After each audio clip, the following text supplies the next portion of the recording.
जिस समय परशुराम जी जनक के दरबार में आए और किस प्रकार से परशुराम जी क्रोधित हैं, क्यों? क्योंकि भोले बाबा का महान धनुष वो टूट गया है। किसने तोड़ा?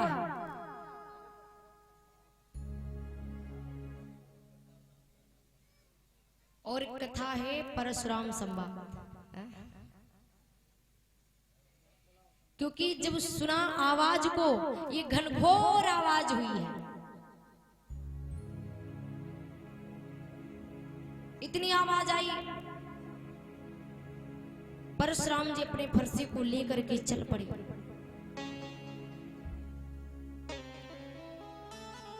महाराज जनक के दरबार में पहुंचे, पूछा महाराज ये इतनी आवाज कहां से आई थी? और तब तक परशुराम की नजर पड़ गई उस टूटे हुए धनुष की तरफ। जब देखा और क्रोधित हो गए, महाराज क्रोधित हो गए, अरे कौन है शिव का द्रोही जिसने यह धनुष तोड़ा है? कौन है वो? अब कोई कुछ बोल नहीं रहा, बार बार कहा। लक्ष्मण जी उठ करके खड़े हो गए, कहा महाराज धनुष टूटा है, किसी की इमारत नहीं गिरी है कि आप इतना क्रोध कर रहे हो। आपको क्रोध नहीं करना चाहिए, और फिर आप एक ब्राह्मण हो, ब्राह्मण को क्रोध शोभा नहीं देता है, ब्राह्मण के हृदय में शांति होना चाहिए।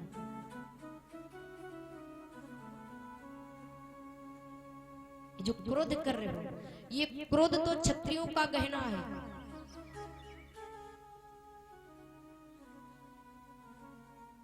और वो भी कब करते हैं? जब रण क्षेत्र में होते हैं तब।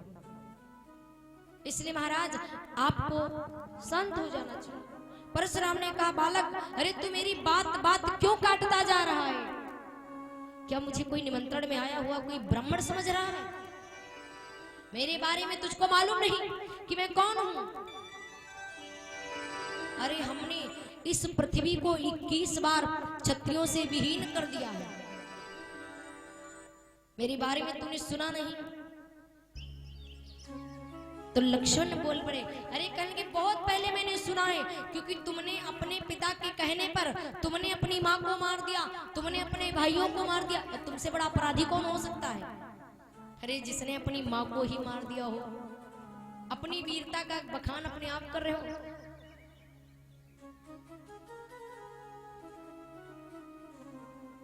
आज परशुराम जी क्रोधित हो गए, कहा शांत हो जा, नहीं तो तुझे मैं अपने इसी कुल्हाड़े से मार दूंगा।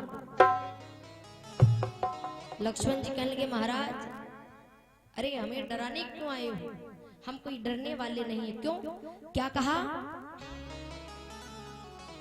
बोल पड़े लक्ष्मण जी कि यहाँ कुम्हाड़ बतिया को ना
कही जाती है गांव में, जैसे जो कद्दू होता है उसकी जब बतिया आती है छोटी सी होती, तो लोग बोलते कि इसकी तरफ ये उंगली मत करना नहीं तो सूख जाएगा। लक्ष्मण ने वही बात कही, कहा महाराज ये तर्जनी उंगली है, कहा इस उंगली को मत दिखाना, हम कोई कद्दू की बतिया नहीं जो देखकर डर जाए। कहा ये तो बड़ा ही ढीठ बालक है, कहा तू शांत हो जा, नहीं तो तेरी मृत्यु मेरे कुल्हाड़े से जरूर होगी। कहा महाराज क्यों बार बार ये कह रहे हो मार देंगे, तेरी मृत्यु कुल्हाड़े से होगी। अरे ज्यादा अगर आपको दुख हो रहा है तो धनुष को आप जोड़ लो। बार बार कहा। अब सभी लोग तो बैठे हैं, परशुराम जी का क्रोध और बढ़ता जाता, क्योंकि लक्ष्मण बात पर जवाब देते जाते हैं। जब परशुराम का क्रोध और बढ़ गया, परशुराम आगे को बढ़े, राम जी उठकर खड़े हो गए। कहा महाराज आप तो बड़ी हो, और फिर बड़े लोग बच्चों के मुंह नहीं लगते हैं। अरे बच्चे तो बच्चे होते ही हैं, बड़े तो समझदार होते हैं, आप तो समझ सकते हो। और फिर महाराज धनुष जिसने तोड़ा होगा वो होगा कोई तो आपका भक्त ही। बड़े प्रेम के साथ में प्रभु जी कहने लगे महाराज क्या बोले कि नाथ शंभु धनु भंज निहारा, हुई है कोयक दास तुम्हारा।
उसने शिव के कोई ऐसा वैसा ये धनुष नहीं था, भोले बाबा के महान धनुष को तोड़ा है, वो मेरा दास है। वो तो शिव का द्रोही है तो मेरा सबसे पहले द्रोही। और क्रोधित हो गए तो लक्ष्मण कहने लगे भैया ज्यादा इनसे विनम्रता से बात करने वाला नहीं है, क्योंकि ये ऐसे समझने वाले नहीं है। आज लक्ष्मण जी फिर बोल पड़े, कहने लगे भैया सुनो इनका स्वभाव कैसा है। क्या कहा कि बोले सुख का संवाद कभी दुख का कारण बन जाता है, मीठी बोली के कारण ही तोता पिंजड़े में आता है।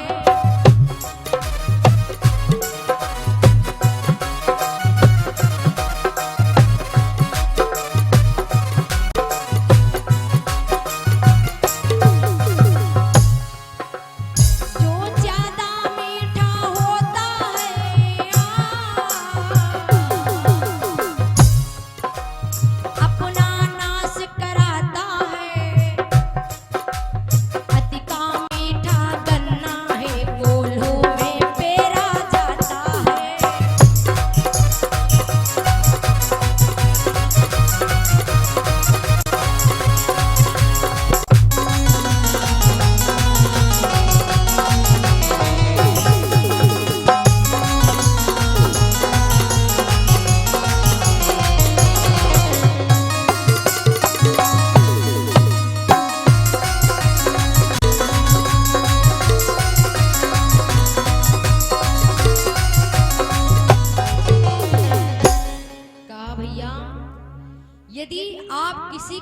सामने झुकोगे तो कुछ लोग ऐसे भी हैं आपकी खोपड़ी पर सवार हो जाएंगे। भाई अगर किसी से ज्यादा भैया भैया करोगे वो तो समझेंगे तो हमको डरते हैं। कहा भैया ज्यादा इनसे विनम्रता से बात करने वाला नहीं है, क्योंकि इनका स्वभाव ही ऐसा है, ये ऐसे मानने वाले नहीं। फिर लक्ष्मण ने कहा आपको नहीं मालूम है, अरे मैंने बचपन में न जाने कितनी धनुइयां तोड़ डाली और यहाँ पर एक धनुष टूटा है तो इतना आप क्रोधित हो रहे हो। लक्ष्मण ने कहा महाराज आपको नहीं मालूम लेकिन हमें याद है। क्या कहा? बोल पड़े लखनलाल, कहने लगे सुनो महाराज,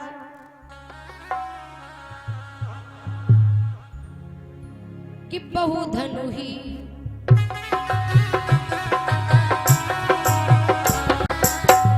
बहु धनु ही तोरी लरिकाई,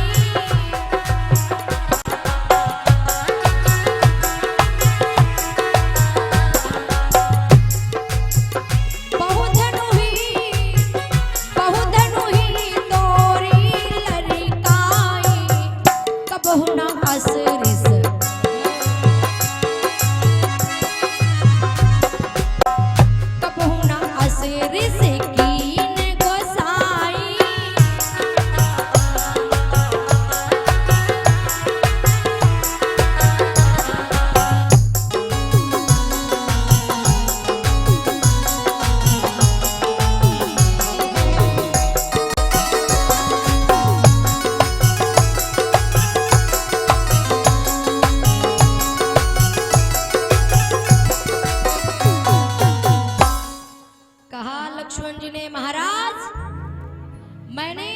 बचपन में बहुत सारी धनुइयां तोड़ डाली लेकिन कभी आपने इतना क्रोध नहीं किया।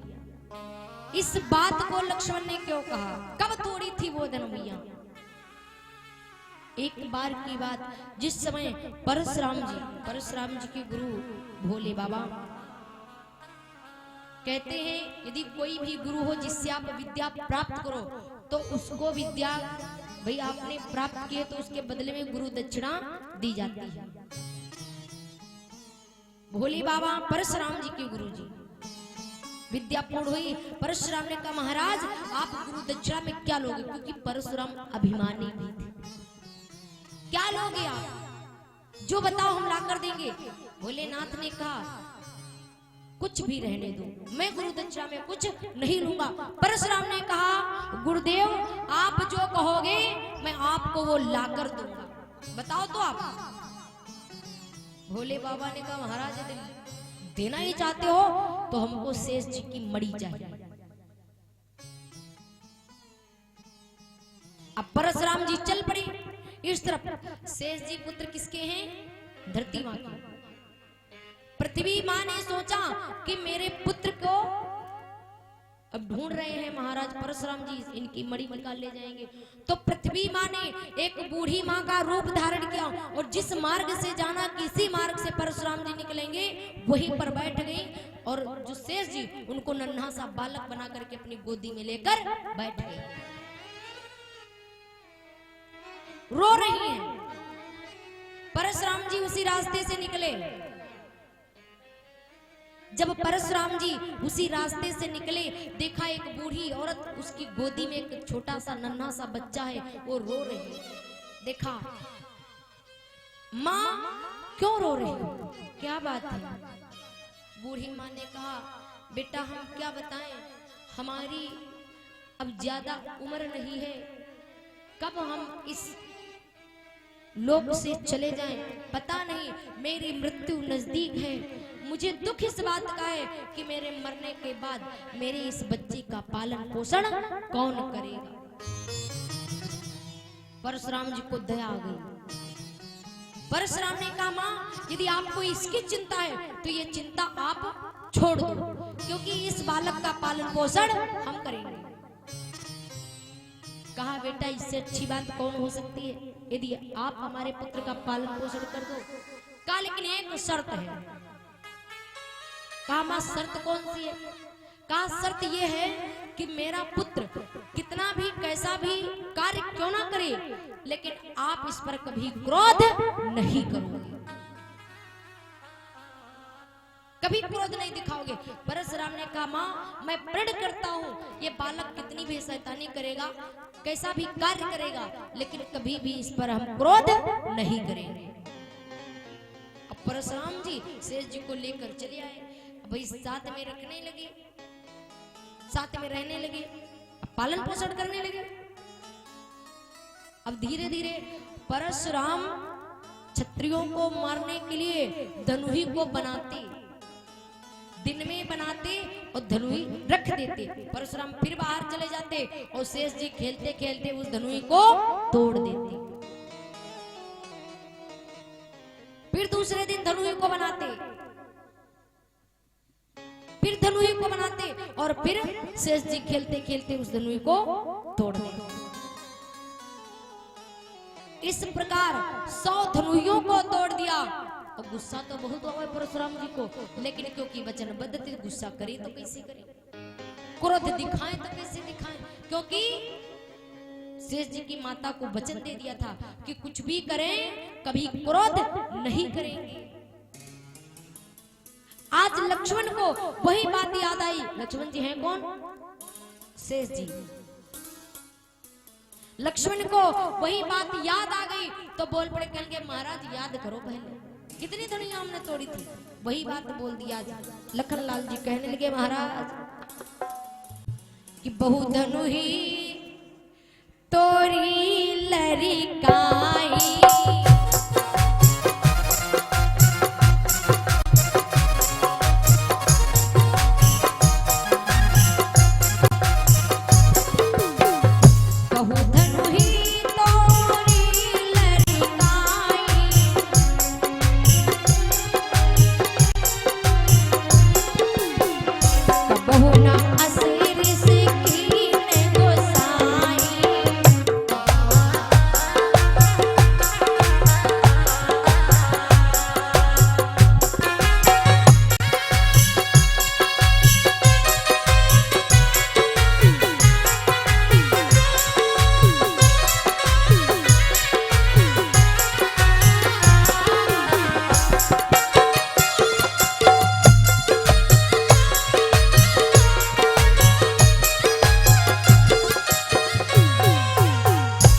वही बात आज लखनलाल जी ने कह दिया। महाराज तब आपने नहीं क्रोध किया था, तो परशुराम जी ने जवाब क्या दिया?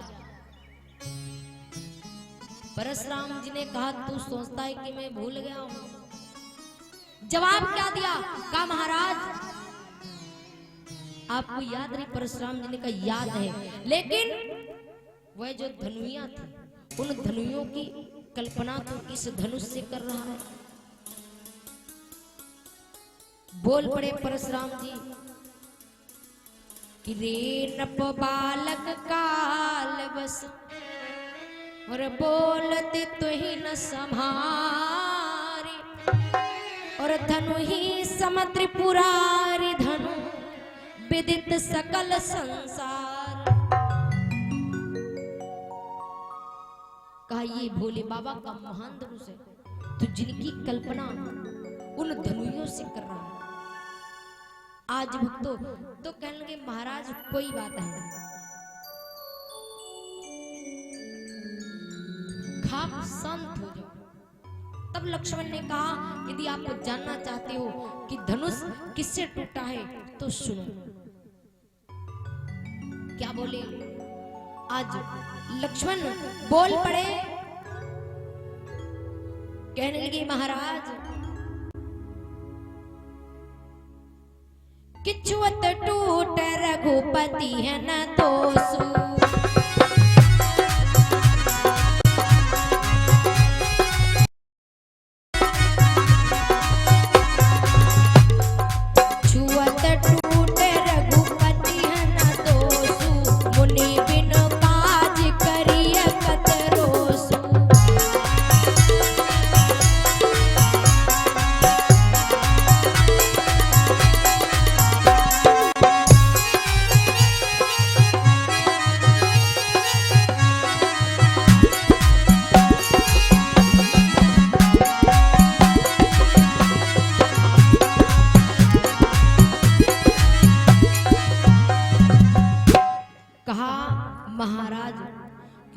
होवत टूट रघुपति है न दोषु, मुनि बिनु काज करिय कतरोस। मेरे भैया का कोई दोष नहीं, उन्होंने छू लिया और ये टूट गया, तो इसमें इनका कौन सा दोष है। आज प्रभु सामने खड़े हो गए, महाराज आप तो महान हो, हम आपके सामने कुछ भी नहीं, हम तो छोटे से बच्चे हैं, बालक, और फिर आप ब्राह्मण हो, आप धन्य हो। इन गूढ़ वचनों को सुन करके परशुराम जी समझ गए किसका मतलब ये परमपिता परमेश्वर ही है, और कोई तो ऐसे बात नहीं कर सकता। कहा हम तो ब्राह्मणों की कृपा पात्र हैं। आज परशुराम ने इन बातों को सुन करके अपने फरसे को डाल दिया, दोनों हाथों को जोड़ लिया। आज वह तो जय जयकार होने लगी। उसी दरबार में देवता बड़े ही प्रसन्न हुए और जय जयकार करने लगे। इधर जनक महाराज जी बड़े ही प्रसन्न। बोली रामचंद्र भगवान की, गुरुदेव भगवान की। आज जानकी वरमाला को लेकर के चल पड़ी जानकी, वरमाला को लिए हैं हाथ में।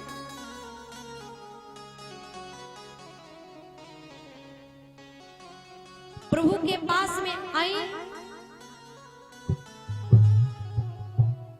और भक्तों खड़ी हैं। लक्ष्मण ने देखा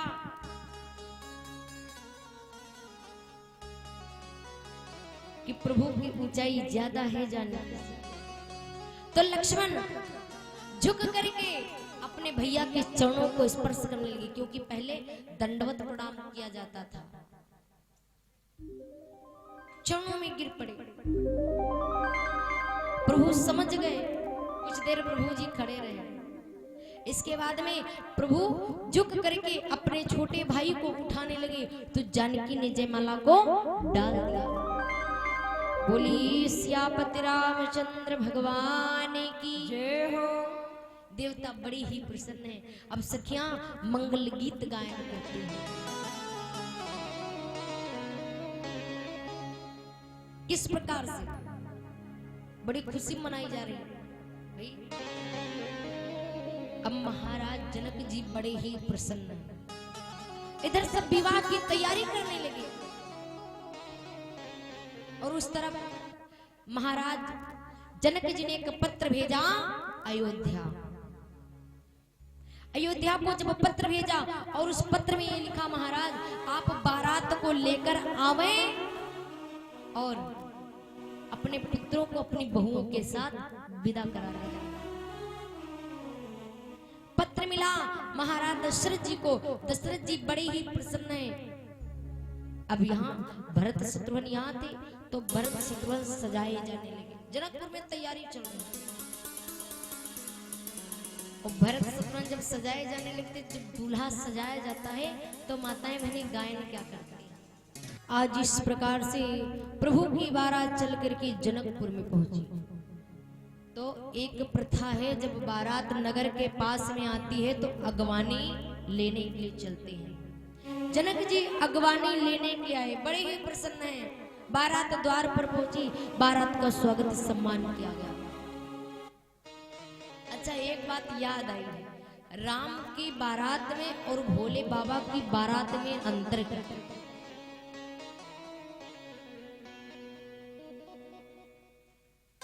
भोले बाबा की बारात में और राम की बारात में क्या अंतर है? तो ध्यान देना। देखिए भोले बाबा की बारात में बराता है,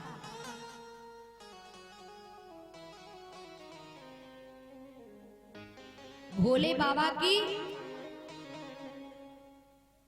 बराता है। लिखा भी है, जस दुल्हू तस बनी बराता। तो भोले बाबा की बराता है और प्रभु की बारात है। अच्छा बराता क्यों है? भोले बाबा और राम जी में तर्क होने लगा। भोले बाबा कहते हैं, अरे हमारी बराता थी और तुम्हारी तो बराते है। कहा ऐसा क्यों? तो ध्यान देना, राम जी से भोले बाबा ने कहा भाई बहुत बड़ा अंतर है हमारे तुम्हारे बारात में। हमारी बारात में ऐसे बाराती थे कि लोग देखने वाले भी डर जाते थे, और आपकी बारात में भक्तों ये तर्क करते थे प्रभु। बताऊंगी, जिस समय कहा आपकी आरती नहीं उतारी गई थी, राम जी ने भोले बाबा से कहा आपकी आरती नहीं हुई थी, आपकी सास ने आपको देख करके थाली नीचे डाल दिया था, आरती नहीं की थी। कहा प्रभु एक बात याद रखना, मेरी सास ने विचार किया जब मेरे दामाद के मस्तक पर चंद्रमा विराजमान है तो ये छोटे से दीपक से अपने दामाद की आरती हम क्या करें, इसलिए मेरी आरती नहीं हुई। कहा द्वार पर जब जाता है लड़का दूल्हा तो उसको जल दिया जाता पीने के लिए, कहा वो भी नहीं दिया गया। तो कहा सुनो, मेरी सास ने विराज सोचा अपने मन में जब मेरे दामाद की जटाओं में गंगा जी विराजमान हैं, ये जल पिला करके क्या करेंगे, और आपके पास तो कोई ऐसी विशेषता भी नहीं है। अच्छा, काप का तिलक भी नहीं किया गया था, भाई मस्तक पर तिलक लगाया जाता। भोले बाबा ने कहा तिलक की बात आई है तो आपके पास में तो कुछ है नहीं, हमारे मस्तक पर देखो प्रभु। मेरी सास ने मन में सोचा कि मेरा दामाद तो सब कुछ ओरिजिनल इसके पास में है, तो फिर डुप्लीकेट चीजों से इसका क्या सम्मान करना है, क्या दिखावा करना है। प्रभु बड़े ही प्रसन्न हुए, कहने लगे भोलेनाथ आप महान हैं। आज वो तो बड़े ही प्रसन्न है, प्रभु का स्वागत सम्मान किया जाता है। अब चार दूल्हा हैं। जनक जी बड़े ही प्रसन्न है, क्यों? जिनको एक बार प्रभु के दर्शन करने के लिए मिल जाए उनका जीवन धन्य हो जाता है। और महाराज जनक जी को ऐसा अवसर प्राप्त हुआ है कि प्रभु के चरणों को पखार रहे हैं। जन्म जन्म उनका तर गया, उद्धार हो गया। उनकी तो बात अलग, जो भी उनके पूर्वज थे वह भी उद्धरित हो गए। बड़े ही प्रसन्न बैठे, विधि विधान के साथ में मैया का विवाह होता है। बड़े ही देवता प्रसन्न हैं, पुष्पों की बारिश करते हैं। प्रभु का विवाह विधि विधान के साथ में संपन्न हुआ। बोलिए श्यामपति रामचंद्र भगवान की, बोली गुरुदेव भगवान की। और सुबह के समय भैया अब नंबर का एक आता है कलेवा का। एक बात ध्यान देना, कलेवा ऐसे बहुत लोग अब जिनका विवाह हो गया है उनको मालूम है, जब कलेवा खाने के लिए बैठते हैं। हाँ विजय भैया मालूम है तुमका? हम कहे तुमका मालूम है भैया। कलेवा खाने के लिए बैठते, अब कोई खिलाने के लिए आता तो दूसरी तरफ घुमा लेते हैं। अभी काहे कौन सी कमी रह गई है? अरे भैया बताओ कौन सी कमी है? रोज रोज समय नहीं आता है। तो एक बात ये ध्यान देना कि प्रभु ने भी ऐसा किया, लेकिन प्रभु ने मांगा क्या था? जिस समय जनक जी ने पूछा कि प्रभु अभी क्या चाहिए, तो प्रभु बड़ी सुंदर बात कहते पिताजी मेरा विवाह हो गया है और हम यही चाहते हैं, यदि मैं विवाहित हो गया हूं तो मेरे साथ में जितने भी ये मेरी अयोध्या से राजकुमार आए हैं इन सभी का विवाह करा दो। और यहाँ आजकल अगर किसी के द्वार पर कोई विवाह करने के लिए आए और पड़ोसी को पता चल जाए कि फला द्वार पर कोई विवाह वाले आए हैं तो आगे मिल जाएंगे, उनको बहला फुसला देंगे, यहाँ मत आना दोबारा। क्यों? यदि किसी के साथ में आप अच्छाई न कर सको तो किसी के साथ में कभी बुराई भी नहीं करना चाहिए। अगर हम किसी का कार्य बना नहीं सकते हैं, हमारे बस की बात नहीं है, भाई सोचो कि अगर मेरे बस में ये नहीं कि किसी का विवाह हम करा दें, तो अगर कोई आता है तो हम ये क्यों करें कि भाई उसको मना कर दें कि यहाँ मत आना दोबारा। क्या मिलेगा उससे? तुमको कुछ मिल जाएगा। अरे ये सोचो, यदि मेरे पड़ोस में कोई नया व्यक्ति आएगा, एक व्यक्ति मेरे गांव में बढ़ जाएगा, उससे पता नहीं कितने लोग बढ़ जाए। तो यदि आप कहते हैं किसी का भी हो, कोई कैसा कार्य हो, हमें कोशिश ये करना चाहिए जितना हो सके उतना उसकी हेल्प करना चाहिए। लेकिन लोग करते कहाँ? कितना भी किसी को बताया जाए लेकिन लोग सुधरते नहीं। कहते हैं हम सुधरेंगे तो युग सुधरेगा। पंडित श्री राम शर्मा आचार्य जी ने लिखा है। अपने आप में यदि सुधार करोगे, आपका परिवार सुधरेगा, आपके पास पड़ोसी सुधरेंगे, धीरे धीरे गांव में भी सुधार होगा। लेकिन सुधरना कौन चाहता? अगर किसी को ज्यादा सुधारने के चक्कर में पड़ोगे तो खुद ही सुधर जाओगे। लोग कहते हैं किसी के सामने कोई अच्छी बातें बताने लगो तो कहते कि हमको मत बताओ क्योंकि हम सब कुछ जानते हैं, हमें सब मालूम है। बोली रामचंद्र भगवान की, बोली गुरुदेव भगवान की।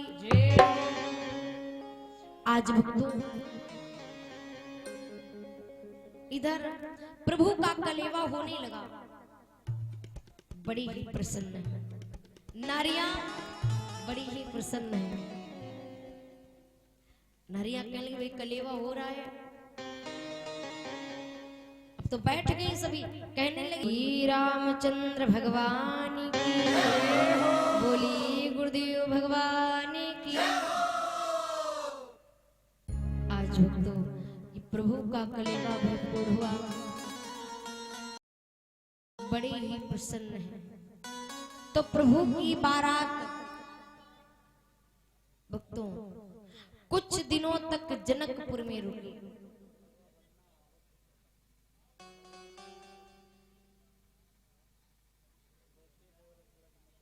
और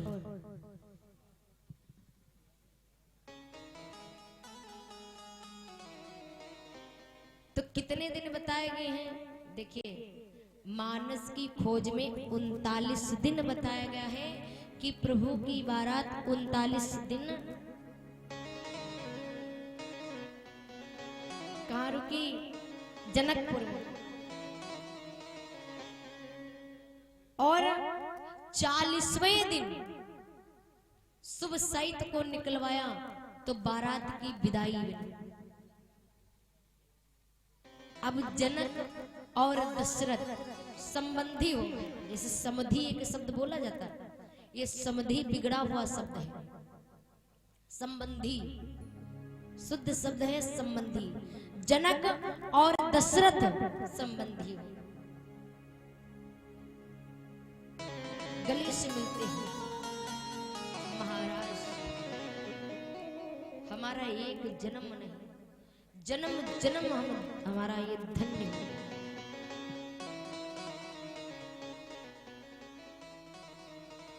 और किस प्रकार से हम क्या आपके सामने कहें।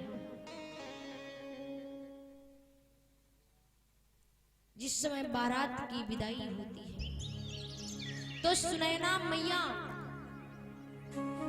अपनी पुत्री को किस प्रकार से समझाती है, बेटी ससुराल को जाओगी और ससुराल में एक नारी का धर्म होता है कि अपने सास ससुर की सेवा करे।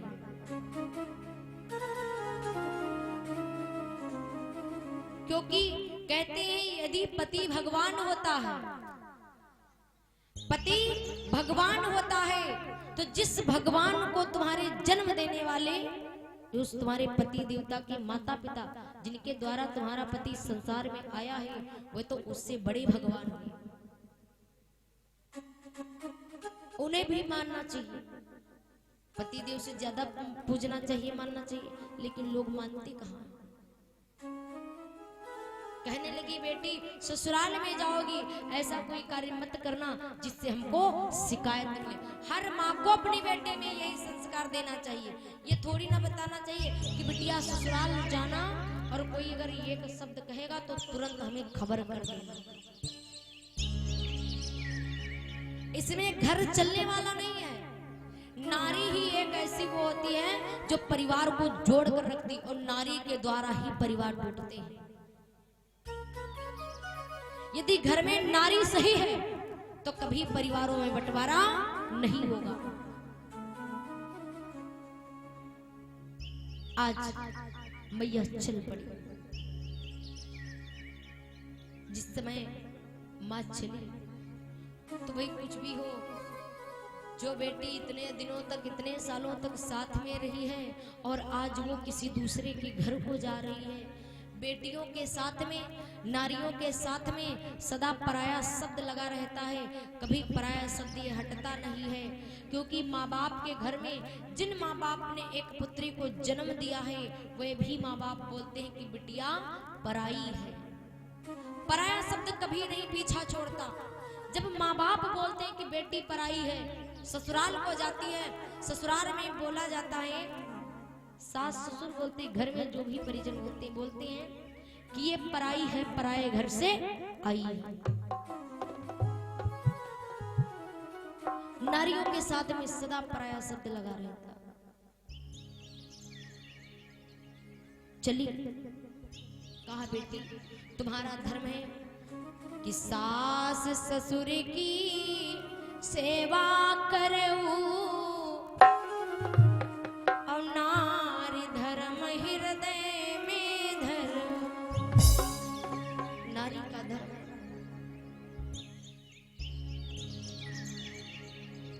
कि अपने पति की सेवा करे, अपने सास ससुर की सेवा करे। जिस समय चली तो किस प्रकार से आज जनक और सुनैना दुखी हो रहे हैं।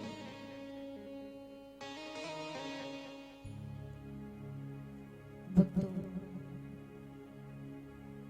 आज जब चली गई तो देखने वाले भी, नगर के लोग भी दुखी हैं, साथ की सखियां भी दुखी हैं।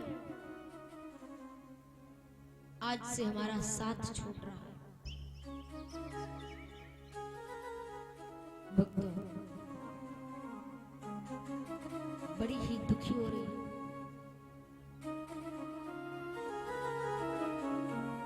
आज इस प्रकार से मैया सुनैना जानकी को समझाती है। आज चली मैया।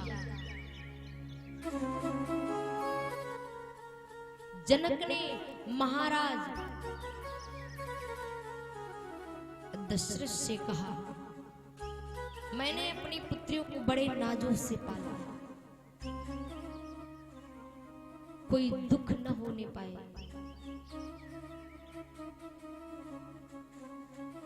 चलिए, और इधर महाराज जनक जी ने, जो प्रभु श्री राम जी ने कहा था कि पिताजी हमारी अयोध्या से जितने राजकुमार आए हैं सभी का विवाह करा दो, तो प्रभु ने जब कहा, महाराज जनक ने वैसे ही किया। जनक जी ने क्या किया?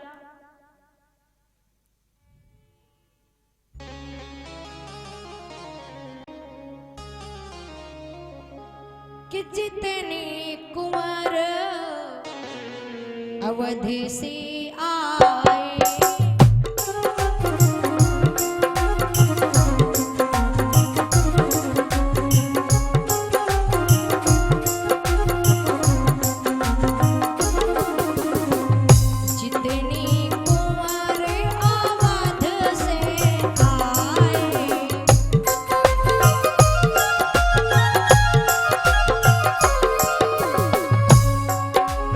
जनक ब्याह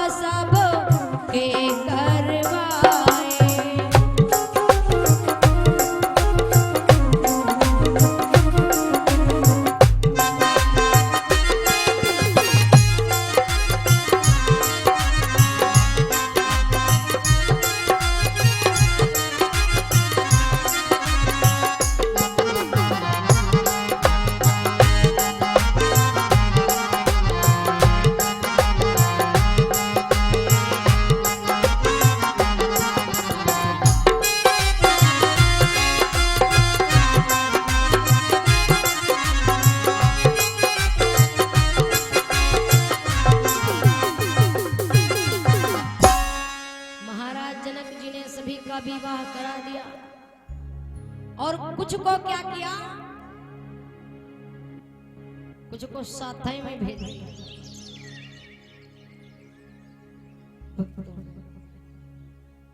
गोस्वामी जी ने लिखा कि कछु ब्याही कछु संग पठाई,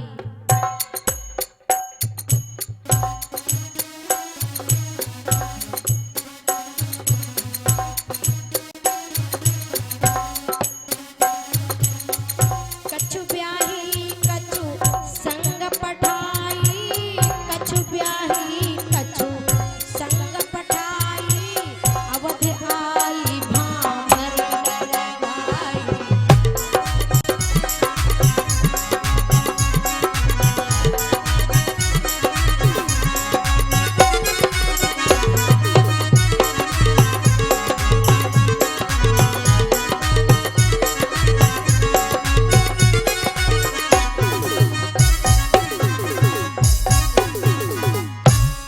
आज इस प्रकार से कुछ का विवाह वहीं कर दिया और कुछ को साथे में भेज दिया।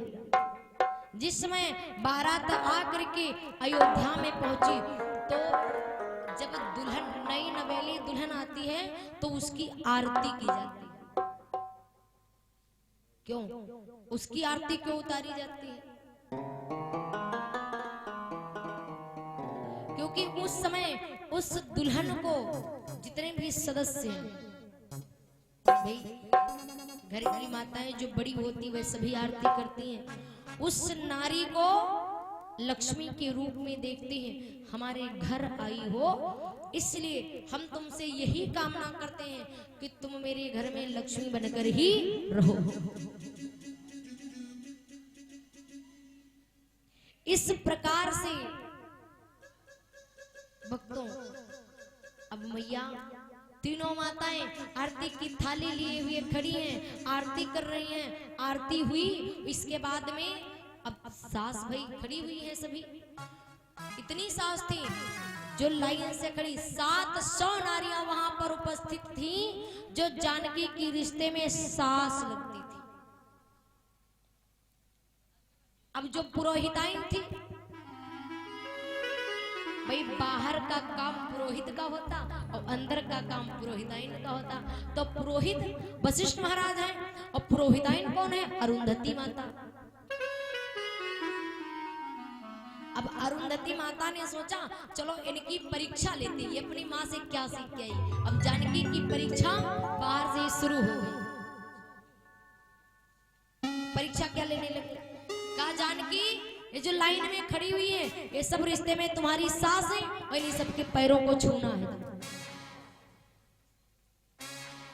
जब कहा इन सबके पैरों को छूना, जानकी जी ने सोचा ये 700 माताएं हैं और कितना समय लगाऊंगी एक एक के पांव छूते हुए, कितना समय लगेगा? बहुत समय लगेगा। जानकी ने मन में विचार किया, जानकी पृथ्वी पर दंडवत लेट गई। कहा जिस पृथ्वी पर मेरी सास माताएं खड़ी हुई हैं इसी पृथ्वी को मैं पदबंधन करती हूं।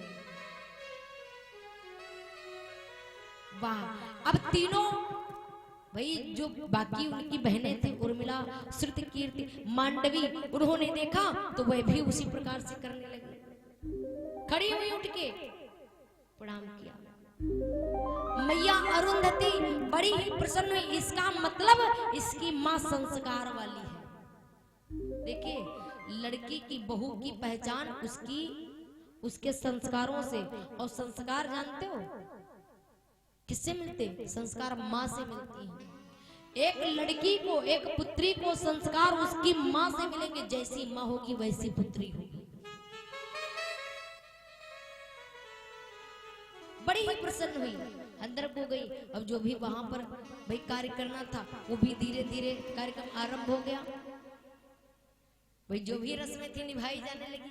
एक रस्म होती है, वो अंगूठी डालते हैं, किसी पात्र में जल को रखते और उसी में अंगूठी डालते हैं। कोई भी कुछ भी आभूषण डालते हैं, फूल वगैरह डाल देते, दूध भी मिला देते। अब कहते हो ढूंढो इसमें कहाँ है। ये तो हमको मालूम नहीं कि उसको बोलते क्या है। हम नहीं, अब जिन्होंने भाई जिनके साथ में ऐसा हुआ होगा वह जानते होंगे क्या बोलते। अब ढूंढने लगे, राम जी और जानकी मिलकर के भाई अंगूठी को ढूंढ रहे हैं। बड़ी बढ़िया बात एक बताऊंगी यहाँ पर, ये ध्यान देने माताओं के लिए। अंगूठी को ढूंढने लगे, कहा जो कोई ढूंढ लेगा पहले वो जीतेगा, और जो बाद में ऐसे रह जाएगा वो हार जाएगा, जिसको अंगूठी मिल जाएगी। अब जानकी जी ढूंढ रही थी और जानकी को अंगूठी मिल गई। जब जानकी को अंगूठी मिल गई तो मैया अपना हाथ उसी पानी में अंदर डाले रहे। क्यों? क्योंकि सोचती यदि मैंने ये अंगूठी दिखा दी तो मेरे स्वामी की हार हो जाएगी, और मैं अपने स्वामी से कभी जीतना नहीं चाहती। यदि मेरे स्वामी की हार हुई तो इससे पहले मेरी हार हो जाएगी। नारियों में ये होना चाहिए कि अपने सामने कभी भी अपने स्वामी को नीचा दिखाने की कोशिश ना करें। बहुत सारी माताएं बहनें ऐसी होती हैं जो अपने सामने अपने ही पतिदेव को मार खिलाई देती हैं। जरा सी लड़ाई करें चौकी पे पहुंचती हैं, हाँ शिकायत दर्ज। क्या फायदा है फिर उस रिश्ते से, मतलब ही क्या रहा। जानकी बड़ी ही प्रसन्न, अब अंगूठी तो हाथ में पकड़ी, बाहर को हाथ कैसे निकाले, सोचती मेरे स्वामी की हार हो जाएगी। तो प्रभु के हाथ में चुपके से अंगूठी पकड़ा देती हैं स्वामी। अब प्रभु ने जब अंगूठी पकड़ी तो प्रभु सोचते कि यहाँ पर माताओं से झूठ बोलना पड़ेगा। जानकी ने अपना हाथ बाहर निकाल लिया, इसका मतलब प्रभु को अंगूठी मिली। प्रभु ने बाहर को हाथ निकाला तो कौशल्या मैया समस्त भेद को जान गई, क्योंकि प्रभु जी मुस्कुराए और जब समझ गई तो प्रभु बोल पड़े, माँ आपसे झूठ कैसे बोली, अंगूठी हमें नहीं मिली थी, अंगूठी जानकी को मिली थी। मैया कौशल्या बड़ी ही प्रसन्न हुई, इसका मतलब हमारी बहू ऐसी है जो हमारे पुत्र का साथ हर एक स्थिति में देगी।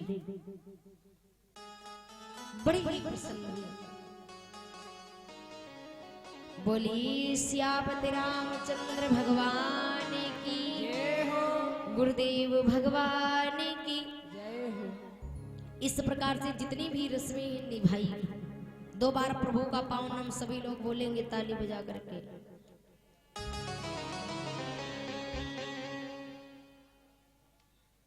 सभी लोग बोलेंगे ताली बजाते हुए।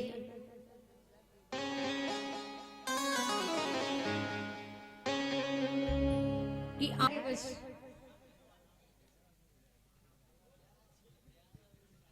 देखिए ये जो आप लोग बोल भी रहे हो साथ में और ताली भी बजा रहे हो, और जो ये वीडियो देख रहे हो, वीडियो बन रहा है, क्या नाम? Rohit digital studio. इसी के माध्यम से आप लोग अपने अपने मोबाइल फोन में देखना, क्योंकि सभी के पास में एंड्रॉइड फोन है। यहाँ का वीडियो आपको देखने को मिलेगा, जितने लोग बैठे हो सभी सब लोग देखना। और ये जो चैनल है रोहित डिजिटल स्टूडियो, इसको सब्सक्राइब जरूर करना और बेल आइकन को साथ में जरूर दबाना है?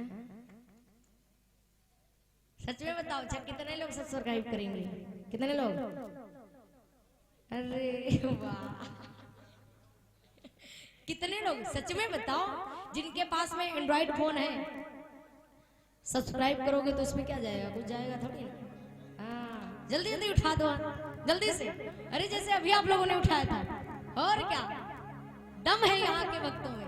हाँ उठाओ उठाओ, चुपके चुपके काहे दिखाई रहे इसे। इसका मतलब सभी लोग करेंगे। नाम मत भूलना, अगर यहाँ का वीडियो देखना है तो इस चैनल को सब्सक्राइब जरूर करना, रोहित डिजिटल स्टूडियो। इसी के माध्यम से आप लोग जितने भी यहाँ पर ये वीडियो आपको देखने को मिलेंगे जब आप सर्च करोगे यूट्यूब पर। और साथ में एक बात ये भी बता दूं, लाइक भी करना और कमेंट भी करना। करोगे? डिसलाइक का कोई जरूरी, डिसलाइक करो।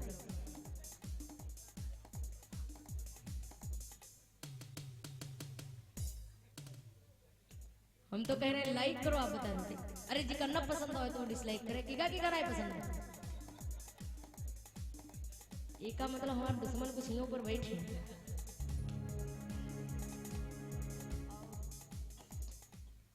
देखिए इसीलिए हमने भैया जी को यहाँ पर बुलवाया पर भी कार्यक्रम हो वहां पर इनको बुलवाते हैं। तो ये कुछ आप लोगों की यादें भी हैं।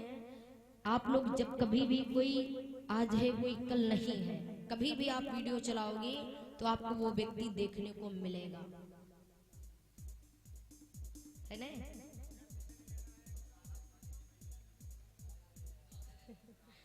आल्हा विरहा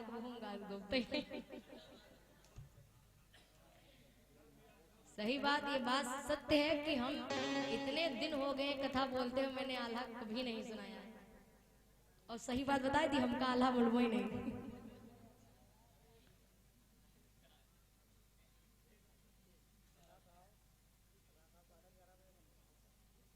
वार भैया आल्हा यू बताए हो तो पहले से ने आल्हा की तैयारी के कह कि हुआ आल्हा हुई है। वैसे आग बात है, ये गांव आल्हा सुनाए वाले हैं, ये गांव महाभारत सुनाए वाली है।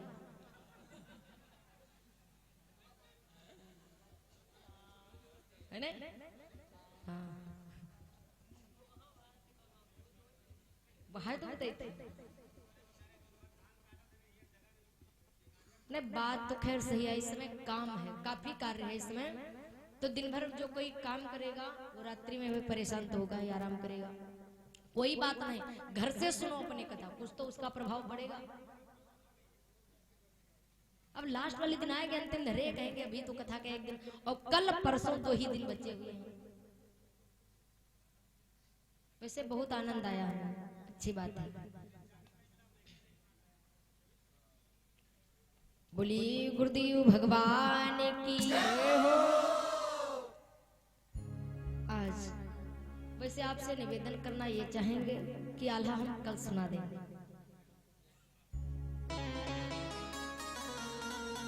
आल्हा वाला हमका नहीं मालूम, देखो हम परपंच हमका आवत नहीं बात या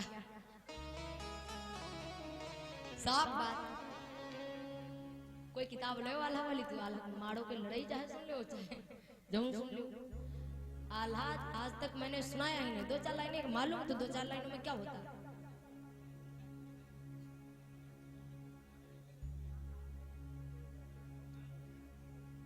और कल ऐसा है ना कि कल आओगे नहीं, कल आओगे। अब कल जितना बताओगे पूरी कथा ही आल्हा में सुना देंगे। आल्हा सुनने में सब लोग बहुत ज्यादा आनंद आता, सभी इस तरफ आल्हा वाले ज्यादा है ना, आल्हा वाले हैं, वैसे तो इधर प्रभाव भी वैसे चल रहा है।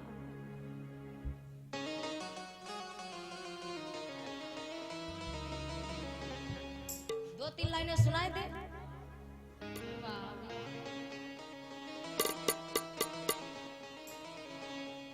बताओ क्या बताओ।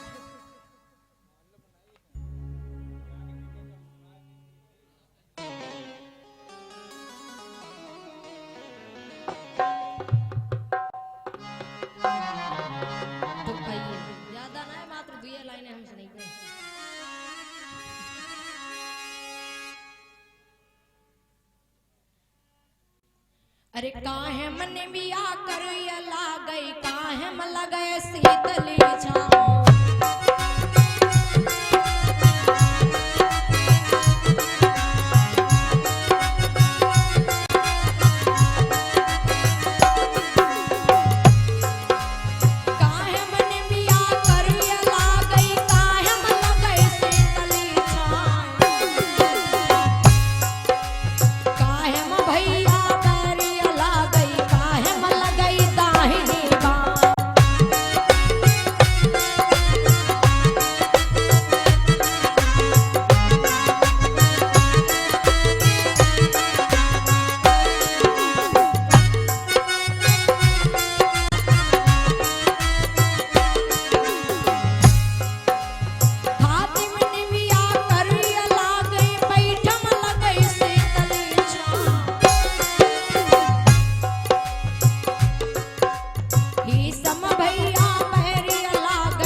जब आगे मालूम है तो क्या सुनाई दे भाई?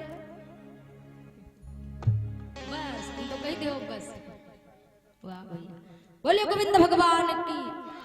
सुनो एक बात बताओ, कल पूरी ये जो रामायण की कथा चल रही रामचरितमानस पूरी आल्हा में आपको सुना देंगे। देखिए जिस चीज की तैयारी नहीं होती उसको बोलना नहीं चाहिए। बात साफ युद्धारो नाम के दिन हम पहाड़ उठ दिया भाई।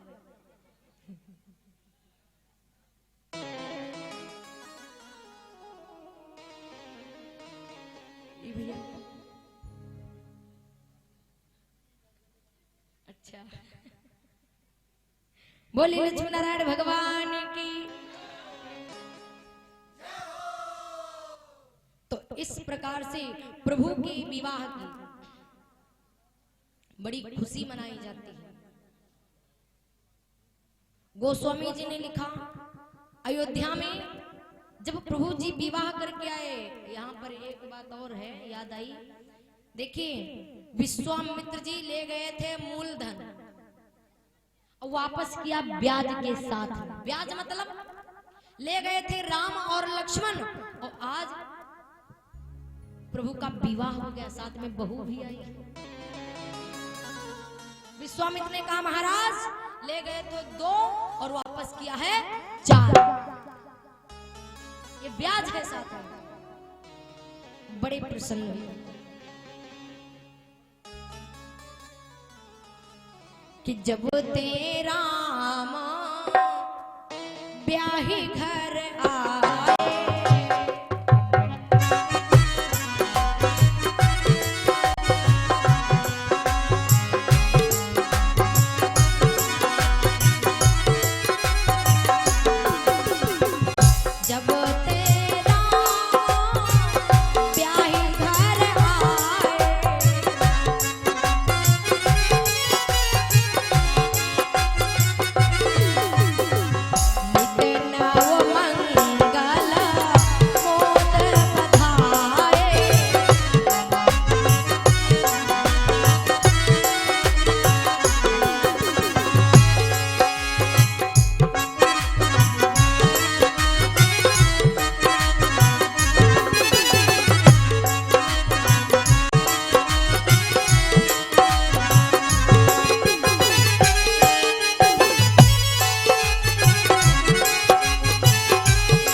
विवाह हुआ है।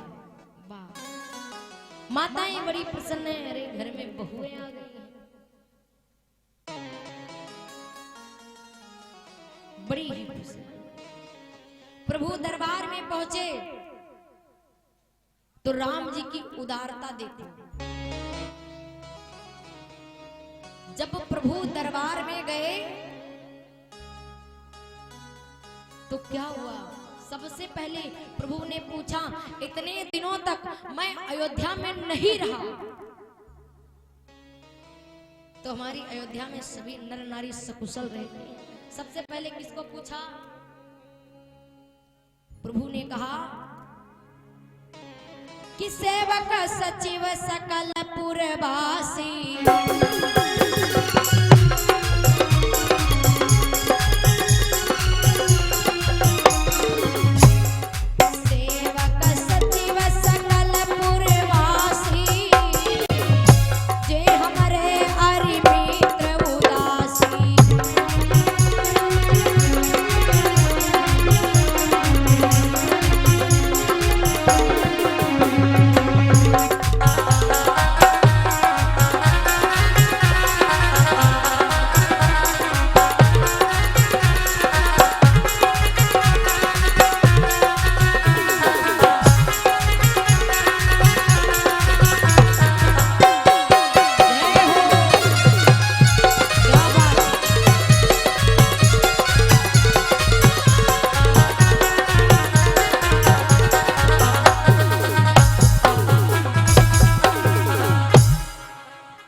पहले प्रभु ने किसके बारे में पूछा?